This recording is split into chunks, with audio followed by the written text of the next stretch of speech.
a creature that refuses to die, a man who dared to rewrite the rules of life, and a secret so devastating it destroyed everything it touched. What you're about to hear isn't the Frankenstein you learned about in school. It's darker, colder, and far more human. This is the version that was never meant to be told. Our story opens in 1857 in the brutal Arctic wasteland where a ship sits imprisoned in sheets of solid ice. The captain barks orders at his crew. They need to carve through this frozen hell and reach the North Pole. Fast. Then he hears it. An explosion tears through the silence, maybe 2 miles out. The captain and his men sprint across the ice toward the sound. What they find stops them cold. Blood. Everywhere. Painted across the white expanse like some nightmare canvas. In the middle of it all lies a man, his leg twisted and shattered. But as they get closer, they realize the leg isn't real. It's a prosthetic. That's when they hear the growl. Low, guttural, close. They haul the injured man back toward the ship, weapons drawn, expecting a polar bear. They fire. The bullets hit their mark, but the thing doesn't even flinch. It just keeps coming. Panic sets in. They run. The creature tears through the crew like paper, then climbs onto the ship itself. And then it speaks. Give him to me. It wants the injured man. One crew member charges with a blunderbuss, landing a solid hit that knocks the creature off the deck. For a moment, they think it's over. But no, the thing's still moving down there on the ice, impossibly alive. They yank the ladder up, but it doesn't matter. This creature is strong enough to tilt the entire ship. One shot left.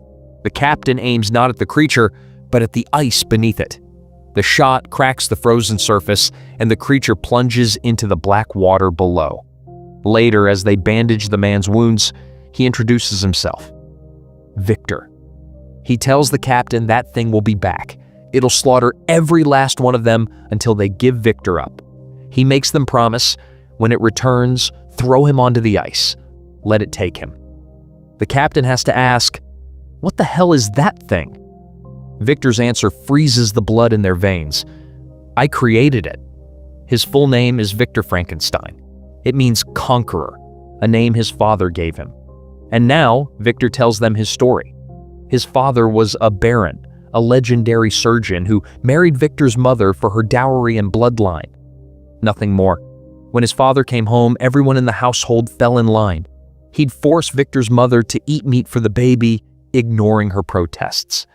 Every night, young Victor would pray before his guardian angel statue while his parents screamed at each other in the next room. His mother would come to him afterward, sobbing, holding him tight. His father despised them both. Victor was brilliant. His father made sure of that. But whenever Victor got an answer wrong during lessons, his father wouldn't hit his hands. Victor needed those hands. He was going to be a surgeon. So instead, his father would strike him across the face. Then one day, everything changed. Victor's mother's pregnancy went wrong. Victor called for his father. The great surgeon operated, but he couldn't save her. Only the baby survived. Victor's world went dark. His mother was gone, taken by the most celebrated doctor of their time, his own father. His baby brother William grew up in a completely different world. Their father showered him with love and warmth, everything Victor never had. The jealousy ate at Victor, but more than that, he couldn't shake one terrible thought. His mother died on his father's operating table. Victor finally confronts him. You let her die, didn't you?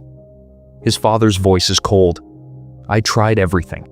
No one has ever conquered death. Victor's eyes burn with something dark and determined. Then I will. That night, Victor has a vision. A dark angel materializes before him, whispering a promise.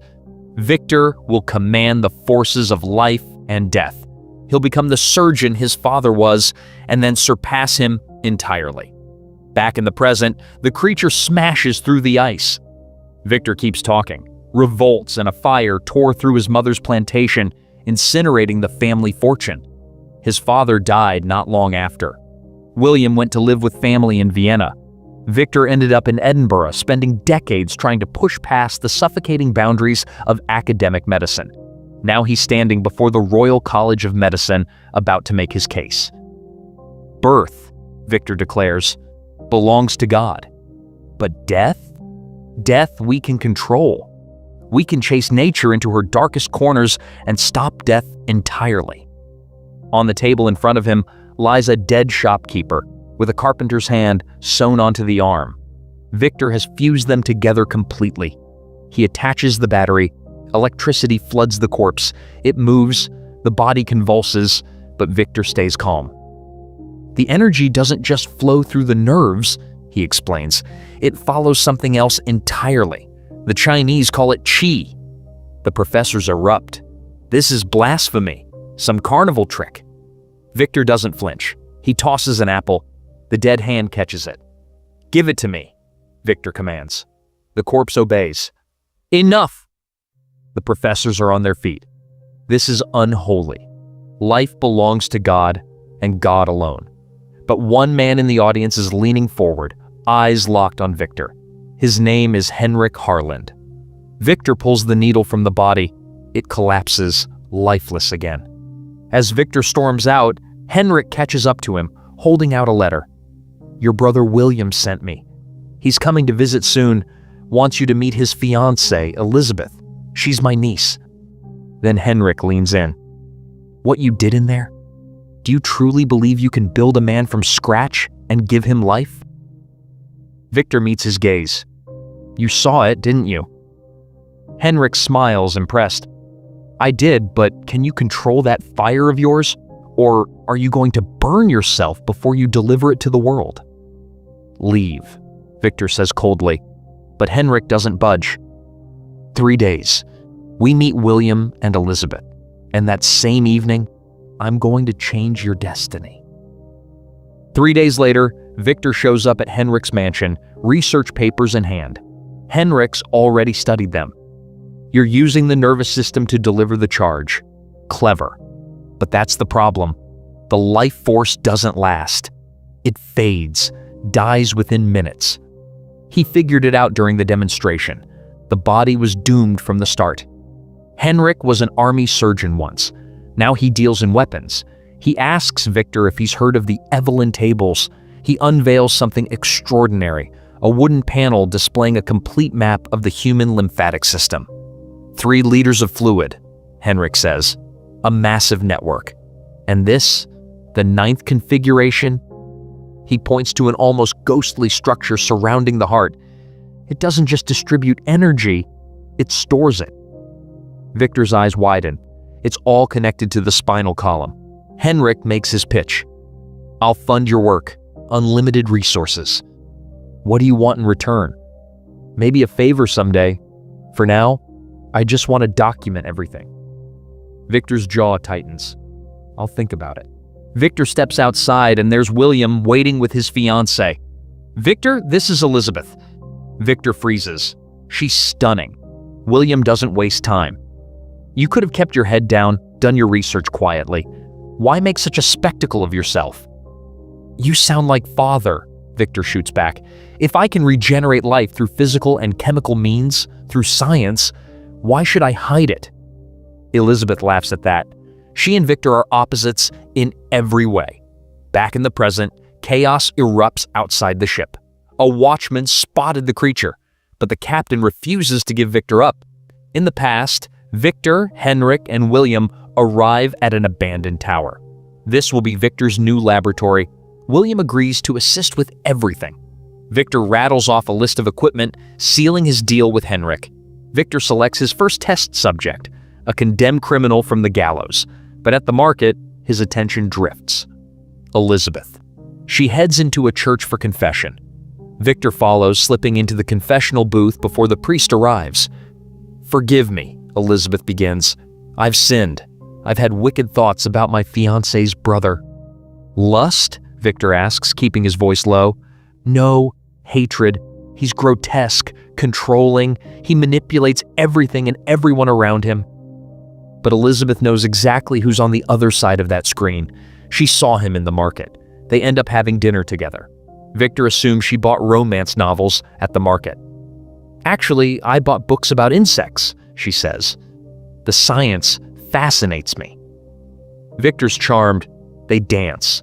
And for the first time in his life, Victor cares more about living than defeating death. He starts abandoning William at the lab. "I trust only you," he tells his brother, then disappears to spend time with Elizabeth. They catch butterflies together. Meanwhile, William follows every instruction Victor leaves, preparing the entire laboratory, handling all the complex work. Victor's experiments progress. Then Henrik shows up with bad news. "Wars are becoming rare. My funding's drying up." His patience is gone. "There's a battle next week.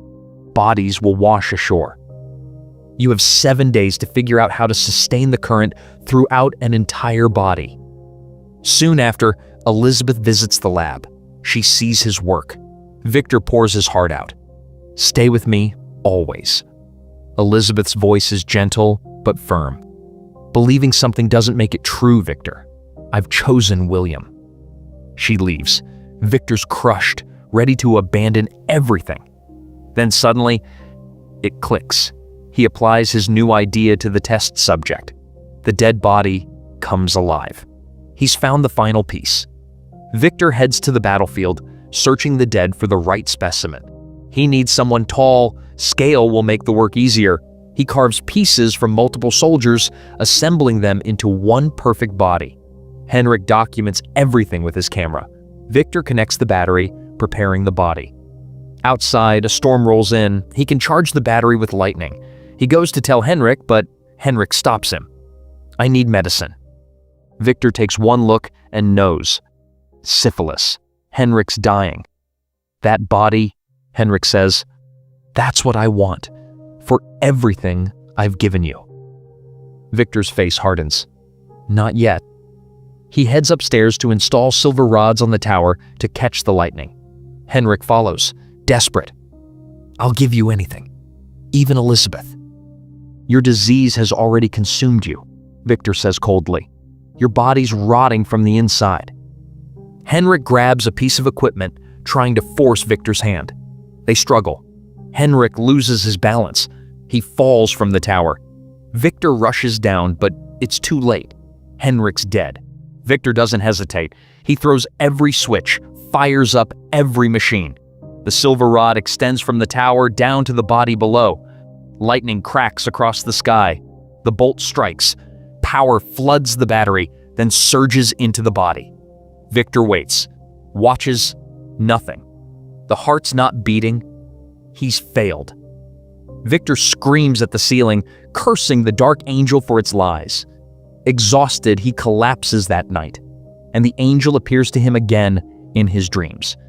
When Victor opens his eyes, the creature is standing over him, alive. Victor's breath catches. He can barely process it. Slowly, he communicates through gestures, pointing to the sunlight streaming through the window. He unwraps the bandages. "Victor," he says, pointing to himself. The creature's mouth moves. "Victor." Its heart is beating. Meanwhile, Elizabeth asks William about her uncle Henrik. "We should visit him." Back at the tower, Victor chains the creature up. It doesn't resist, just obeys every command willingly. Victor walks away, leaving it there. Everything is new to the creature. It explores the world like a child seeing color for the first time. But Victor doesn't know what to do now. He knew how to create it. He never planned for what came after. Weeks pass. Victor has to care for it. One day, the creature cuts its hand. Victor snaps at it, then freezes. Right before his eyes, the wound closes, heals completely. The creature gets agitated. Victor calms it down, but then he hears something. Elizabeth and William are coming. He chains the creature again, panic rising. Victor needs to know if this thing can think. He's desperate to hear it say something, anything other than his own name. Say something else. Speak. But the creature just stares at him, silent, and there's something in its eyes. Fear. "Why are you afraid of me?" Victor demands. "I'm your maker." Before Victor can answer, footsteps echo outside. William and Elizabeth. Victor rushes to greet them, eager to show Elizabeth his work, but Elizabeth cuts him off. "Where's my uncle?" "He's not here." Then she hears it. A voice from deeper in the tower. Elizabeth moves toward the sound. The creature steps forward when it sees her. She doesn't flinch, just extends her hand. She's mesmerized. The creature reaches out, touching her palm. Elizabeth's fingers trace the scars across its body. "Who hurt you?" She turns to Victor. "Who is this man? Did you do this to him?" "I didn't give him wounds," Victor says sharply. "I gave him life." But as they watch, the creature's behavior becomes erratic. "Why is he chained?" Elizabeth asks. "To control him. His understanding is limited." William steps closer. "Is it intelligent?" Victor says nothing. That night, William admits the truth. "What you did is extraordinary. But of all the parts that make him, which one holds his soul?" Victor's voice is hollow. "I don't know." Later, Elizabeth returns to the creature. It's watching a leaf drift past the window. When it sees her, it moves closer. "Does it hurt?" she whispers. She tells it her name, asks it to repeat it. Nothing. Elizabeth stands to leave. Behind her, the creature's voice breaks the silence. "Elizabeth." Victor confronts her afterward. "Stay away from it. Something went wrong. It only knows one word. It has no intelligence." "Maybe that one word means everything to him," Elizabeth says quietly. "What if his spirit is simpler, purer?" "What are you talking about?" "I saw pain in those eyes." Victor's face twists. "What about my pain? What about what you denied me?" He turns his rage on the creature, binding it tighter, grabbing a rod. "Lift your leg." He strikes it again and again. The creature's hand shoots out, bending the rod like paper. It throws it aside, screaming, "Victor! Victor!" Victor drags William aside. "I made a mistake. This thing is dangerous." He shows William Henrik's corpse. It killed him, in a rage. William's face goes pale. "Take Elizabeth and leave. Now. Don't tell her anything." William nods. Before they go, he asks, "How long will it live?" Victor's answer is cold. "Not long." As their carriage rolls away, Elizabeth grabs William's arm. "Something's wrong. We need to go back." She threatens to jump from the moving carriage. Back at the tower, Victor stands before the creature one last time. "Say one new word, just one, and I'll forgive you." The creature's voice is soft. "Elizabeth?" Victor's jaw clenches. He walks outside and lights the fire. Flames race up the tower.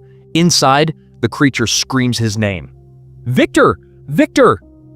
Victor runs back in, but an explosion blasts him through the doorway. His leg snaps on impact. The entire tower erupts in flames. Elizabeth and William arrive just in time to see it collapse. But the story didn't end there. The creature made it onto the ship. Now, it speaks to the captain and crew. "My maker told his tale. Now hear mine." When the fire started, the creature kept screaming Victor's name. But when the silence finally came, he realized the truth. He was alone. He shattered the chains and followed the water out, plunging into the sea below. He washed up on a distant shore, far from the burning tower. Everything was strange and new. He wandered through the forest, studying the trees, the plants.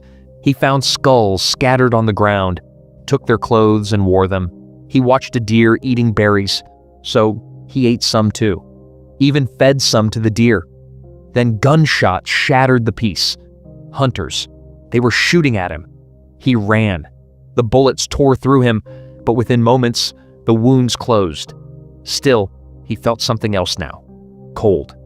He broke into a house, curled up in the corner, and slept.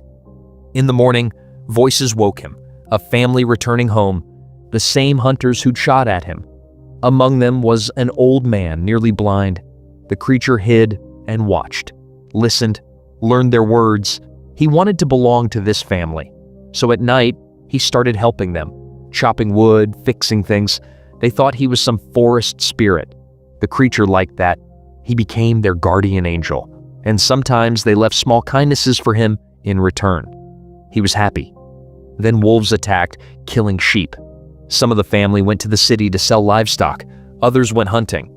But the old man refused to leave. When he was alone, the creature finally revealed himself. "Who are you?" the old man asked. "Traveler." The old man smiled. "Sit. There's food right there." The creature reached for a bottle and dropped it. Glass shattered. "Don't be afraid," the old man said gently. He felt the creature's scarred hands and face. "You were hiding in the mill behind us, weren't you?" He knew their forest spirit was real. "I can't see your face," the old man continued, "but there's something in your voice that tells me you're good, kind."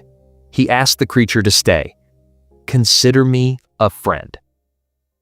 In the days that followed, the creature read stories. Adam and Eve, tales of creation. He experienced his first snow. One day he told the old man he wanted to know who he was. In his dreams, he saw fragmented memories of different men. He only remembered fire and water, and one word: Victor. Searching for answers, the creature returned to the destroyed tower. Among the rubble, he found research papers. Reading them, he finally understood what he was, how he was made. He wasn't even the same nature as man. The truth shattered him completely.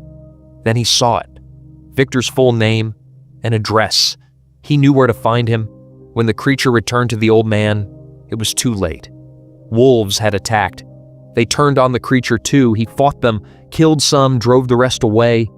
But the old man was dying. "I found out who I am," the creature whispered.